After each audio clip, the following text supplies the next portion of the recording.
What is going on, YouTube? So coming back today with really my next NFL preview, and I'm going to be trying to do all three NFL previews before the end of the day today. I still got the Cincinnati Bengals, San Francisco 49ers, and the Miami Dolphins to get done. All three are posted on the website. If you see this video before, the off chance before all three of them come out, then link to this in the description below. So, talking today about the San Francisco 49ers. And again, recap the format I'm going to be doing. Start with my three key players, then worst case scenario, best case scenario, and then the record prediction. So let's start out with the first of my three key players. First one, Blaine Gabbert. So actually, Blake Gabbert and Colin Kaepernick. Basically, whoever's the starting quarterback for the San Francisco 49ers. Blaine Gabbert, a guy that, just hasn't really gotten his chance in the NFL yet, or hasn't made the most of it, at least, in the NFL yet. Drafted, I think it was 11 overall by the Jaguars way back in the day. And Colin Kaepernick, see if he can recover anything left from what was left a couple years ago with him in the 49ers. See if, he can really bring himself to be one of the better dual-threat quarterbacks in the game like he was a couple years ago. Carlos Hyde, next key player. So, Carlos Hyde, a guy that I saw a news article yesterday talking about him.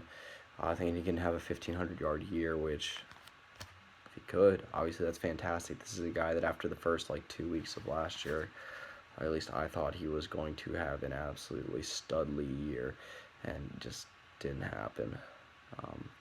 Injuries got in his way a little bit. Overall performance, just the 49ers.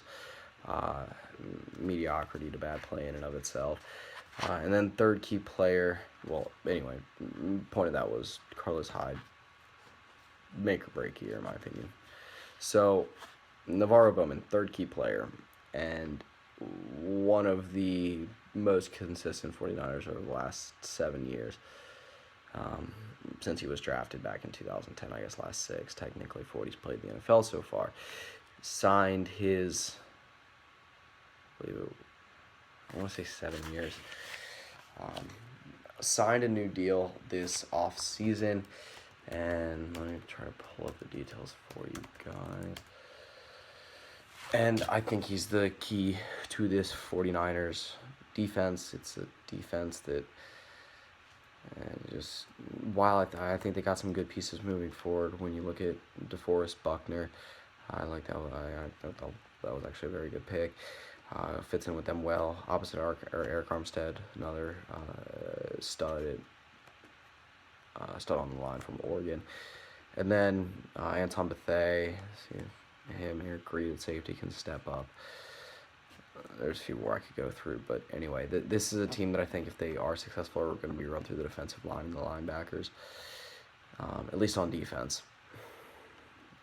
Let me get these contract details for you guys.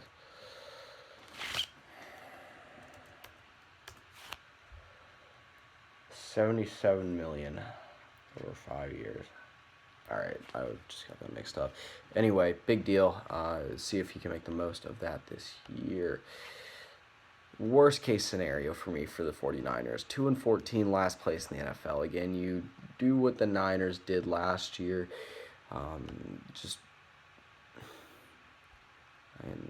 They weren't good. They started off the season okay, I believe. I think there was one week they beat the Vikings last year, but again, when the schedule pulls up, I'll get to that for you guys. But again, this is a team last year I believe won 4 games. I said that the 49ers, I did an entire video about why the 49ers would be the worst team in the NFL this year. I just don't think it's going to go very well. So, 5-11 last year. Best case scenario, 8-8 with a loss in the wild card round. There is an off chance that Blaine Gabbert, Colin Kaepernick find something with this offense. Mainly, I think it would be steered by Carlos Hyde. Torrey Smith has a good year at wide receiver, along with just pretty good year for Vance McDonald. And then Bruce Ellington, really, I think some combination of Bruce Ellington, Aaron Burbridge, and DeAndre White has to turn into a very, very good wide receiver for that to happen. All right, so, and then obviously you got to catch a little luck making the playoffs as an 8-8 team. Record prediction for me is 4-12. Again, this is a team playing in a pretty good division this year. Between the Seahawks, Cardinals, two of the best teams in the NFL this year, in my opinion, coming into the season. And then you also got the Rams, which got actually a very large amount of young talent on that team. So that'll pretty much do it for this video. Like I said, I'll be still coming back with my Bengals and Dolphins previews to recap or to finish off all 32 NFL previews. So hopefully getting done soon with that. But anyway, that's pretty much it. So yeah.